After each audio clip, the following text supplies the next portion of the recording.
Hello everyone, I am Itisha Devnath. Last video में हमने Coulomb's law को देखा था। आज कूलम्ब्स लॉ के वेक्टर फॉर्म का रिप्रेजेंटेशन देखने वाले हैं। इसके लिए आपको यूनिट वेक्टर पता होना चाहिए। यूनिट वेक्टर को हम ऐसे डिफाइन कर सकते हैं कि ऐसा वेक्टर जिसका मैग्नीट्यूड यूनिट हो, 1 हो, उसे हम लोग यूनिट वेक्टर कहते हैं। यूनिट वेक्टर को फॉर्मूला इस तरीके से डिनोट होता है, A cap equals to vector A upon mod A. एक वेक्टर में सिंपली मैग्नीट्यूड और डायरेक्शन होता है। जब हम इसमें इसी के ही मैग्नीट्यूड से डिवाइड कर देते हैं तो हमारे पास एक डायरेक्शन मिलता है जो कि एक यूनिट वेक्टर के बराबर है। दैट मीन्स जब आप किसी मैग्नीट्यूड में इस एक यूनिट वेक्टर को ऐड कर देते हैं तो वो एक पूरा वेक्टर फॉर्म को रिप्रेजेंट करता है। Hence a cap equals to vector upon magnitude of vector. Now we consider two same charges. हमारे पास 2 डायमेंशन में दो कोई सेम चार्जेस है, Q1 और Q2। सेम चार्जेस हैं इसलिए ये आपस में रिपल्सिव फोर्स लगाएंगे।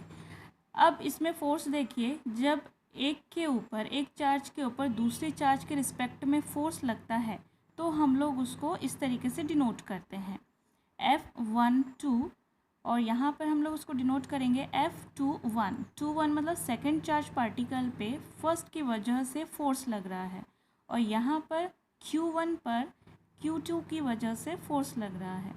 दोनों के बीच का सेपरेशन R है, बट अगर पोजीशन वेक्टर देखना है तो यहाँ पे भी सेम सेम कॉन्सेप्ट आएगा। सेकेंड चार्ज के पोजीशन के with respect to first position, that is R21, और इसी तरीके से सेकंड के लिए हम लोग निकालेंगे तो R12। अब यहाँ एक चीज़ देखिए, F21 और R21 इन दोनों का डायरेक्शन सेम है। उसी तरीके से F12 और R12 इनका भी डायरेक्शन सेम है।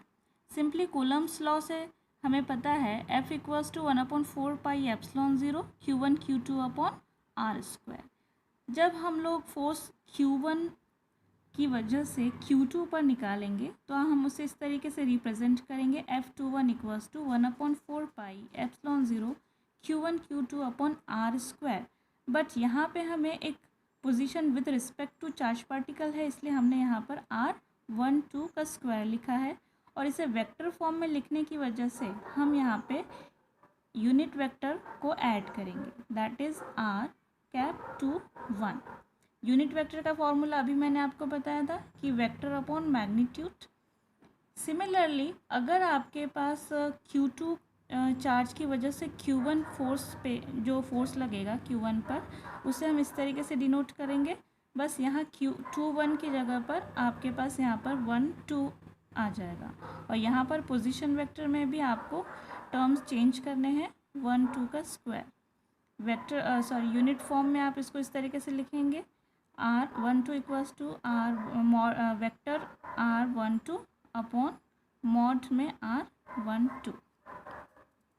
बट ये वाला फोर्स जो है ये अपोजिट नेचर का है, मतलब यहाँ पर अट्रैक्शन फोर्स लगेगा। ये डायग्राम में मैंने यहाँ शो कर दिया है, Q1 और Q2 अट्रैक्टिव फोर्स, और ये सेम चार्जेस के थे इसलिए यहाँ पे ये रिपल्सिव फोर्स।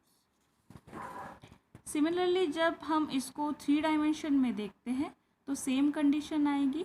यहाँ पर आपको उसी तरीके से पोजीशन फर्स्ट की वजह से सेकंड और सेकंड की वजह से फर्स्ट पर विथ रिस्पेक्ट टू निकालेंगे और उसकी वैल्यूज़ यहाँ पर पुट कर देंगे। बस पोजीशन वेक्टर के लिए आपके पास यहाँ पर एक चीज़ डिनोट करनी है, final position minus initial position, इसलिए हम लोग यहाँ पे R2 माइनस R1 लिख देंगे। इसका डिटेल मैंने यहाँ साइड में लिख दिया है, R12 equals to R2 minus R1।